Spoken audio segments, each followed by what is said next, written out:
વડોદરા શહેરના દરેક ગણેશ મંડળ અને ગણેશ મંડળમાં બિરાજિત શ્રીજી એ સૌ આકર્ષક છે।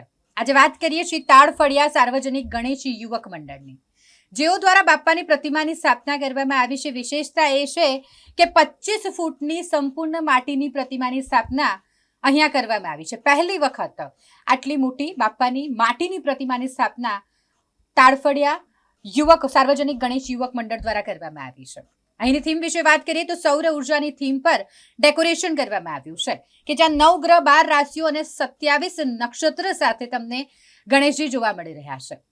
શ્રીજીની ખૂબ જ ઉત્સાહભેર તેઓ દ્વારા સ્થાપના કરવામાં આવી છે। આસ્થા સાથે પૂજા અર્ચના તેઓ કરી રહ્યા છે। થીમ વિશે વાત કરીએ તો આકર્ષક થીમ સૌર ઉર્જાની થીમ પર ડેકોરેશન કરવામાં આવ્યું છે। તાળફળિયા સાર્વજનિક ગણેશ યુવક મંડળ અમે 45 વર્ષથી આપની આ સ્થાપના કરીએ છીએ અને આ જે થીમ છે અત્યારે આપણી એ પૂરી નક્ષત્ર પ્રમાણે છે, એટલે 27 નક્ષત્ર છે, 12 ગ્રહ છે, 12 રાશિ છે અને 9 ગ્રહ છે।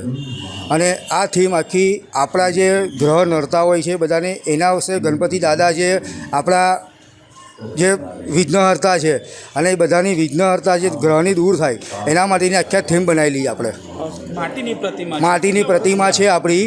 અને આપણે છેલ્લા 2010થી આપણે માટીની મૂર્તિ સર્વપ્રથમ આખા ગુજરાતમાં બનાવી રહ્યા છે અને આપણી સરકાર તરફથી આપણી નોંધ લેવામાં આવી છે અને આજની તારીખમાં બી આપણી હિન્દીની બુકમાં અમારું મંડળનું નામ સાથે બુકમાં આખો પાઠ પુસ્તકમાં છપાયેલો છે। કિરણ પટેલ।